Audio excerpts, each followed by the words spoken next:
All right, thank you, Master of Ceremonies. Let me appreciate my brother, the Honorable Jeremy Manale, Prime Minister of Solomon Islands, your wonderful people, Premier of Guadalcanal, Chiefs of Guadalcanal. Thank you for your wonderful welcome this morning through the traditional proceedings. And I want to join my two brother Prime Ministers in acknowledging all of you who are gathered here, especially all our continued support we receive from UN family organizations or our bilateral partner organizations. I also acknowledge European Union, one of our biggest buyers of our products in fisheries, up in front with us. Ladies and gentlemen, I will keep my conversation short and a little bit unstructured, if you don't mind. And I want to acknowledge all the ministers, hardworking ministers of our Forum Island nations. Thank you very much for your continued stewardship of our important resource. I arrived into my country's leadership in 2019. The first PIF I attended was at Whanafuti at Tuvalu. Climate change was a major issue. Illegal fishing, etc. was issues at the time. And sad to say that we're still discussing these issues 6 years on. We're still discussing these issues 6 years on.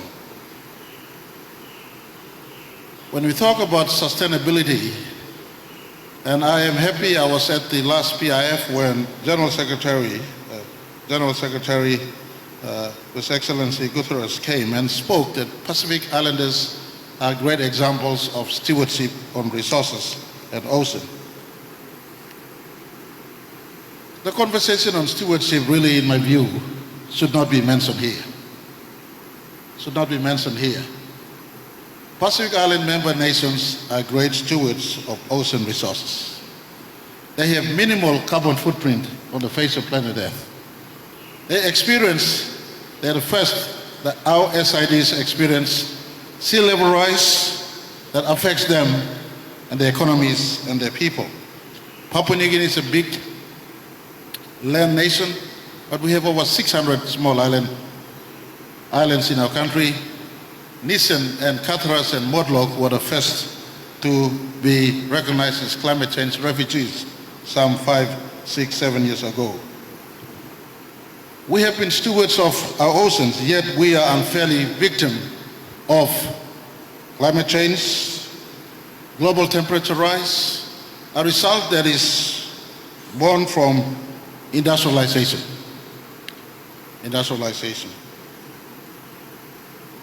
I give you one story, and I have only two stories before I summarize. Sit down. In one of my beautiful towns called Medang, once upon a time it was named one of the most beautiful towns in Pacific. Sit it out in lagoon, surrounded by many, many islands. There was a Japanese tourist who was also enjoying the shade of the afternoon with the cool breeze coming in. And he observed a canoe coming in, paddled by a husband and a wife, young couple. The canoe comes in, and only two of them. Canoe was quite large, but they came out with only two bundles of fish. They came out and they sold the fish. Mr. FAO, fish. After selling them, they went and sat under the same shade of the tree where the Japanese tourist was sitting. And the Japanese tourist asked him, "My friends, I really enjoyed watching you to paddle in, but you have big canoe. How comes only small fish to sell?" And the couple, the husband got up and said, "What for? What for? No, you make money. What for? I'm okay. Enough for me. The ocean still keeps my fish for tomorrow. I can fish again for tomorrow's sale, and I'm okay." Sustainability has been part of Pacific life for centuries. We've traveled high oceans for centuries. We've managed a fixed fish stock for centuries. The ocean is a supermarket The ocean is our garden. The ocean is our life. No one needs to lecture us on fish sustainability. It is our lifestyle. This lecture should be taken to the big industrial polluters on the face of planet Earth and those who have sponsors or their countries a host of illegal fishing that comes out and plunder our oceans every time. Because they are the one causing non-sustainability of ocean resource in our part of the world. The Pacific Ocean is the biggest space on the face of planet Earth. Leaders of our Pacific acknowledge this is a global asset, global resource. That is why they carved out the Blue Pacific continent, the Blue Pacific strategy, to ensure we are compliant to SDG number 14. By the way, SDG number 14 arrived later. My Pacific people practice sustainable fisheries for millennium of years. Is that okay?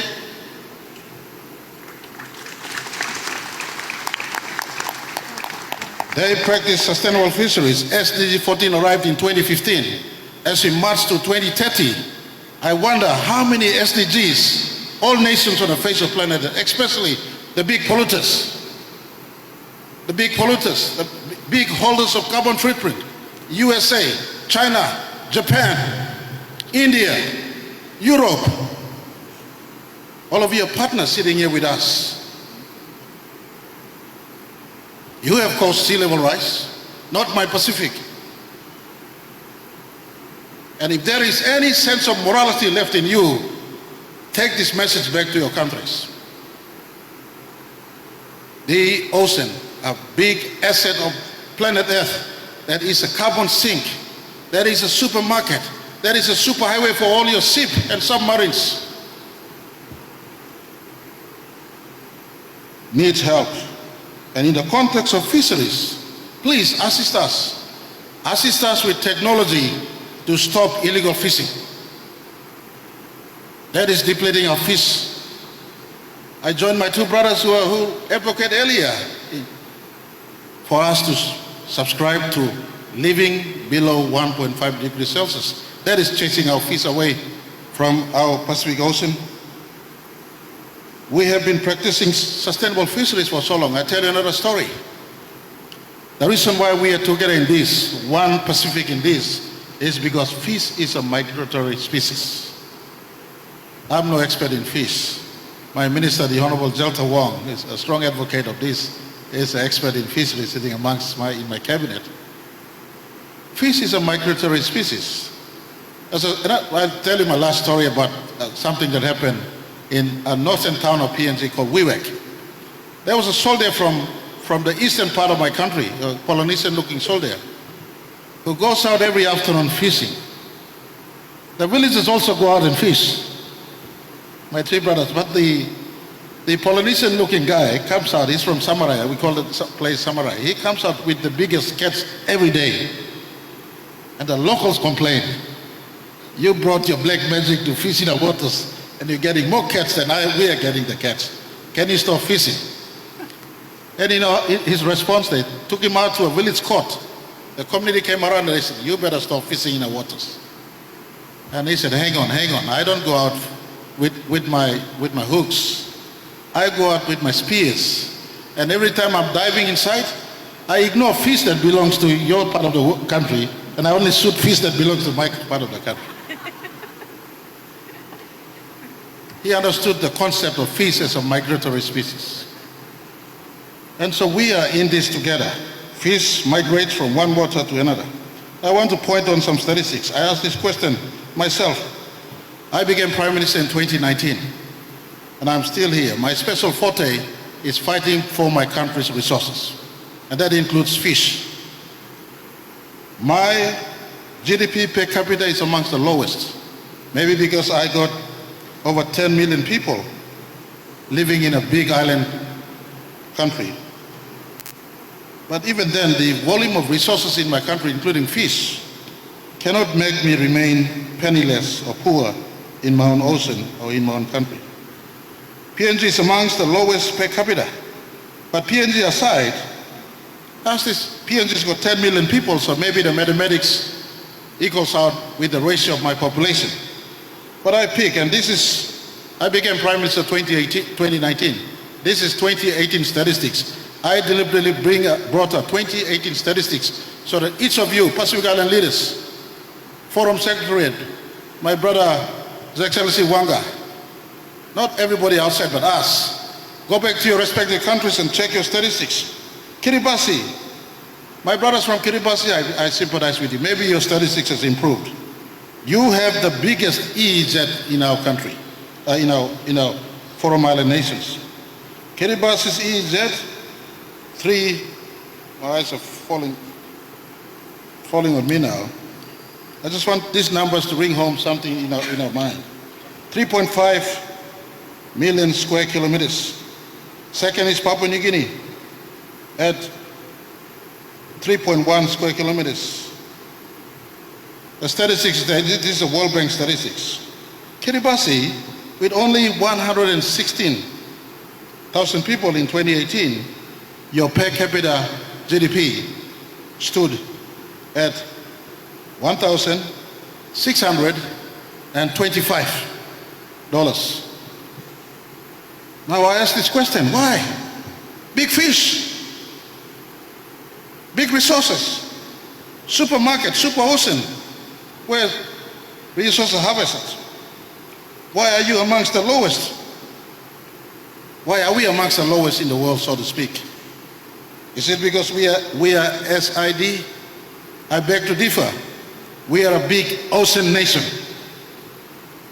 Whilst we're a small island state, we are a big ocean nation, and I rally the consciousness of every Pacific Island leaders to rise up and fight for our resources. Let us not be lectured on sustainable development. We are practitioners of sustainable development.